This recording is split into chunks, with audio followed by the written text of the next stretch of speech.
प्रधानमंत्री मोदी ने गुजरात के गांधीनगर में किया रोड शो। पीएम मोदी पर फूलों की हुई बारिश। रोड शो में हजारों लोग शामिल हुए। रैली में मोदी मोदी के लगे नारे। प्रधानमंत्री मोदी ने गांधीनगर के महात्मा मंदिर में 5,536 करोड़ रुपए के विभिन्न विकास परियोजनाओं का उद्घाटन और शिलान्यास किया।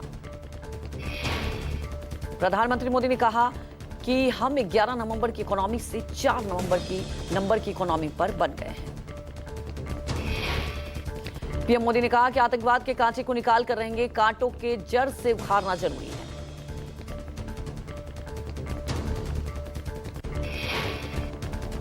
अमित शाह के महाराष्ट्र दौरे का आज तीसरा और आखिरी दिन। अमित शाह नादेड़ में आज कार्यक्रमों में हिस्सा लेंगे। इसके बाद वो मुंबई के श्री नारायण मंदिर, माधव बाग और सर कबाजी जहांगीर हॉल में कार्यक्रमों में शामिल होंगे। वहीं बीती रात उप मुख्यमंत्री अजित पवार और अमित शाह के बीच गेस्ट हाउस में बैठक हुई है। हरियाणा के पंचकुला से दिल्ली के बुरारी जैसा कांड आया सामने। यहां सेक्टर 27 स्थित एक परिवार के 7 लोगों ने जहर खाकर आत्महत्या कर ली। उत्तराखंड के देहरादून निवासी ये 7 लोग पंचकुला के बागेश्वर धाम की हनुमंत कथा सुनकर लौट रहे थे। जानकारी के मुताबिक परिवार कर्ज में डूबा हुआ था। परिवार ने गाड़ी में ही जहर खा लिया। मृतकों में पति पत्नी, उनके 3 बच्चे और 2 बुजुर्ग सदस्य शामिल। सभी पहलुओं की गहनता से जांच की जा रही है। जांच फॉरेंसिक टीम ने मौके से साक्ष्य इकट्ठा किए और कार की तलाशी ली गई है।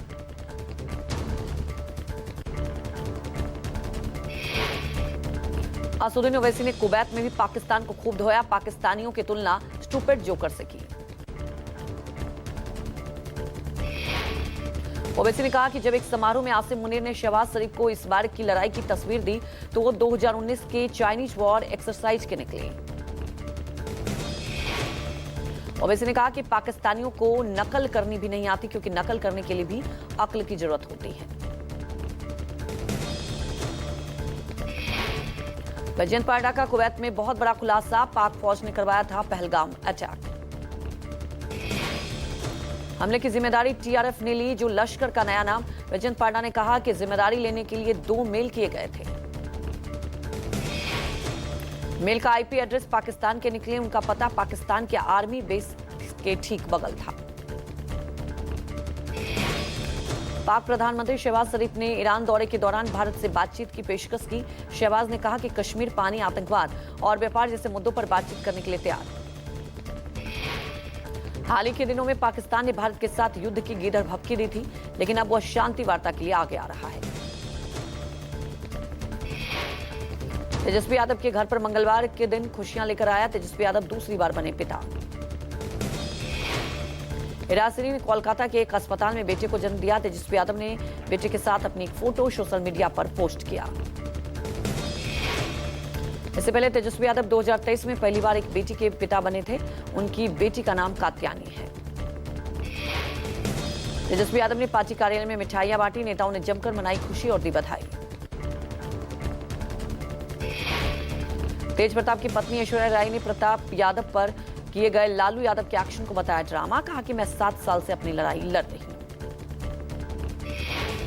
ऐश्वर्या ने सवाल किया कि मैं ये पूछना चाहती हूं कि जब इन लोगों को पता था कि ऐसी बात है तो शादी कराकर मेरी जिंदगी क्यों बर्बाद की। ऐश्वर्या ने कहा ये लोग मिले हुए हैं, लालू का पूरा परिवार ड्रामा कर रहा है। सीएम योगी आज गोरखपुर में एक सामूहिक विवाह कार्यक्रम में शिरकत करेंगे। 1200 जोड़ों को देंगे अपना आशीर्वाद।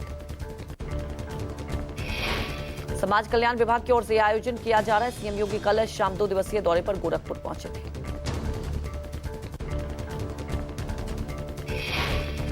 देश में तेजी से बढ़ रहे कोरोना के मामले। एक्टिव केसेस का आंकड़ा 1000 के पार पहुंचा।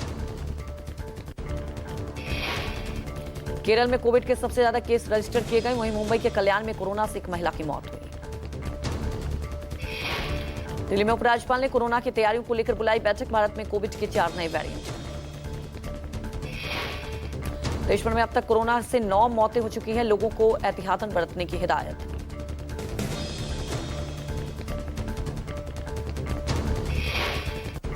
मुंबई में बारिश में बीते 107 साल का रिकॉर्ड टूटा। मुंबई में 75 सालों बाद मानसून इतनी जल्दी पहुंची।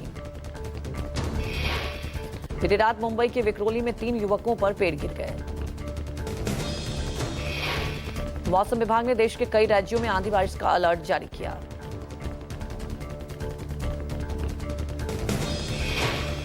जम्मू कश्मीर के पहलगांव में होने वाली अब्दुल्ला कैबिनेट की सारी तैयारियां हुई पूरी। पहलगांव आतंकी हमले के बाद पर्यटन को बढ़ावा देने के लिए सीएम उमर ने उठाया कदम। इस पहल का उद्देश्य पर्यटन स्थलों पर विश्वास बहाल करना और जमीनी स्तर पर स्थिति का जायजा लेना है। राज्य कैबिनेट की बैठक श्रीनगर के सिविल सचिवालय में नहीं बल्कि पहलगांव के एक रिजॉर्ट में होगी। गाजियाबाद केंद्रापुरम में लव मैरिज को लेकर फिर हुआ बवाल। मुस्लिम लड़के के खिलाफ लड़की के परिजन ने इंद्रापुरम थाने में दी तहरीर। लड़के पर लगे लड़की का जबरन धन परिवर्तन कराने जैसे कई गंभीर आरोप। हिंदू संगठन के लोगों ने इंद्रापुरम थाने पर किया हंगामा।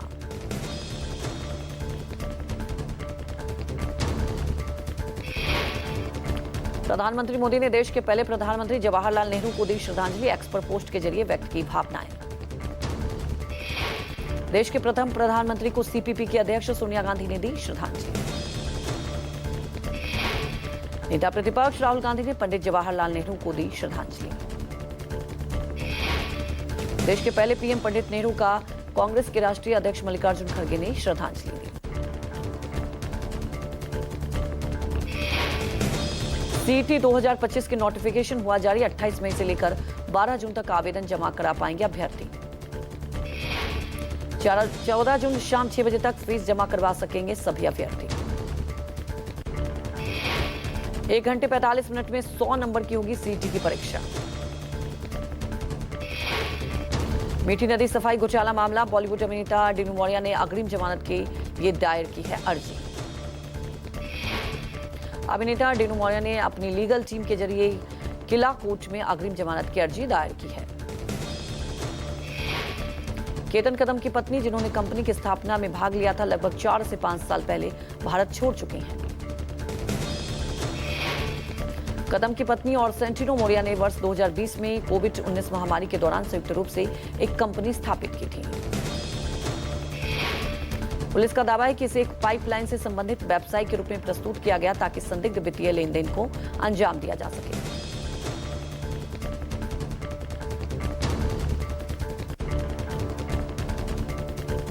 बॉलीवुड एक्ट्रेस प्रीति जिंटा ने आर्मी वुमेन्स वेलफेयर एसोसिएशन को 1 करोड़ रुपए की सहायता राशि दान की। प्रीति ने पोस्ट में लिखा कि मैं आपकी सेवा और आपके बलिदान के लिए धन्यवाद करने के लिए एक छोटा सा योगदान दे रही हूं। आज अमेरिका के दौरे पर जाएंगे विदेश सचिव विक्रम मिश्री। जर्मनी में विदेश मंत्री एस जयशंकर ने पाकिस्तान पर किया बड़ा हमला। फ्रांस दौरे पर पहुंचे बीजेपी सांसद रविशंकर प्रसाद ने कहा, आतंकवाद के खिलाफ कार्रवाई पर भारत को विश्व का समर्थन मिल रहा है। प्रधानमंत्री मोदी ने दी पाकिस्तान को 2 टूक चेतावनी। पाकिस्तान चैन से रोटी खाए वरना मेरी गोली है। महाराष्ट्र के नांदेड़ में आयोजित विशाल जनसभा में गृहमंत्री अमित शाह ने किया ऑपरेशन सिंदूर से पाकिस्तान ही नहीं बल्कि पूरी दुनिया को दिया साफ संदेश। कांग्रेस के राष्ट्रीय अध्यक्ष मल्लिकार्जुन खड़गे ने मोदी सरकार के 11 साल पूरा होने पर 11 सवाल पूछे। कांग्रेस नेता जयराम रमेश ने पीएम मोदी के 11 साल के कार्यकाल को बताया अघोषित आपातकाल। जयराम रमेश की टिप्पणी पर बीजेपी प्रवक्ता प्रेम शुक्ला का पलटवार। कहा, पीएम मोदी का कार्यकाल अमृतकाल है। बीजेपी नेता समित पात्रा ने कहा, खड़गे जी को शायद याद नहीं कि 2014 से पहले भारत की पहचान कमजोर देश के तौर पर होती थी। भारतीय कुश्ती संघ के पूर्व प्रमुख और बीजेपी नेता ब्रजभूषण शरण सिंह को बड़ी राहत। बांग्लादेश के सरकार के प्रमुख सलाहकार मोहम्मद यूनुस का आरोप, बांग्लादेश की मुश्किलों के लिए भारत जिम्मेदार।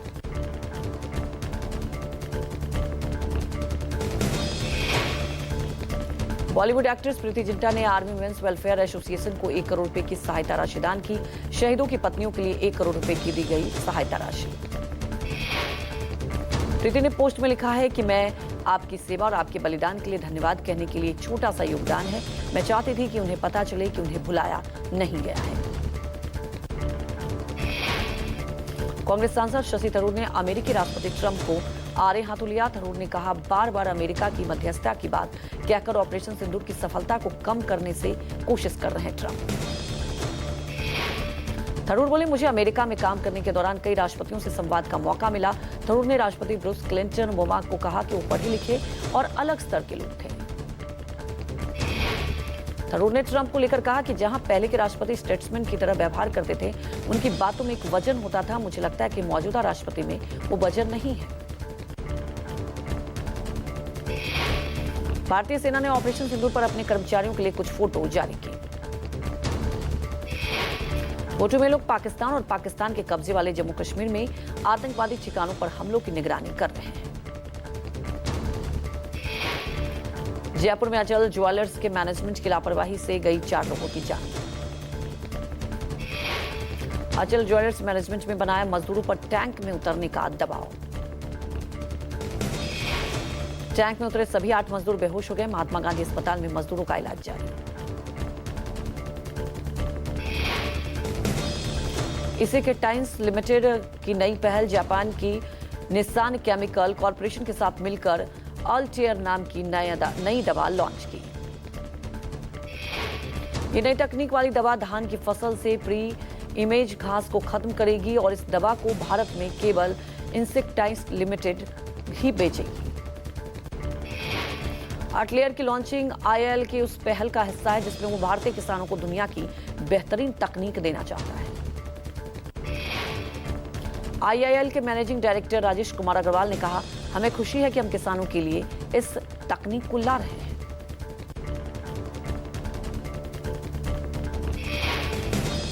जौनपुर के जफराबाद थाना क्षेत्र में ट्रिपल मर्डर में फैली सनसनी। पिता और बेटे की हत्या से मचा हड़कंप। तीनों मृतकों के सिर पर मिले गहरी चोट के निशान। मामले की जांच में जुटी पुलिस मौके पर पहुंची। पुलिस ने शव को कब्जे में लेकर पोस्टमार्टम के लिए भेजा। मामले की जांच के लिए पुलिस ने गठित की है 8 टीम।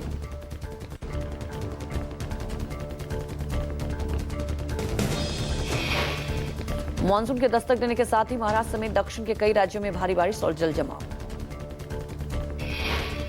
मानसून आते ही मुंबई की हालत खराब। भारी बारिश ने मचाया आफत। कई नदियां उफान पर। आईएमडी ने जारी किया अलर्ट। भारी बारिश के कारण मुंबई में कई जगह जलभराव की स्थिति। जेजे फ्लाईओवर के पास भरा पानी। महाराष्ट्र में भारी बारिश के कारण जनजीवन पूरी तरह प्रभावित। मुंबई के कई हिस्सों में जलभराव। भारी बारिश से मुंबई और पुणे में जलभराव। सड़क पर जलभराव के बीच टैक्सी, बाइक और निजी वाहनों के रफ्तार पर ब्रेक लगी। इंटरव्यू में बोले एक्टर पंकज त्रिपाठी, मेरे अंदर एक्टर वाला एलिमेंट नहीं है।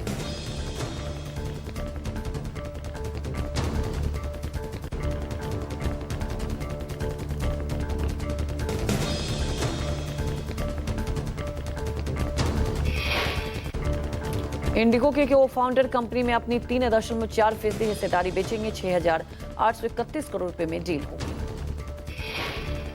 भारत अर्थव्यवस्था में जापान से आगे। प्रति व्यक्ति आय के मामले में 12 गुना कम। जून से पहले हफ्ते में शुरू हो सकती है आईटीआर फाइलिंग। आमतौर पर 1 अप्रैल को शुरू होती है प्रोसेस। एचडीएफसी बैंक में एफडी कराने पर अब कम ब्याज मिलेगा। 1 साल के एफडी पर 6.50% ब्याज।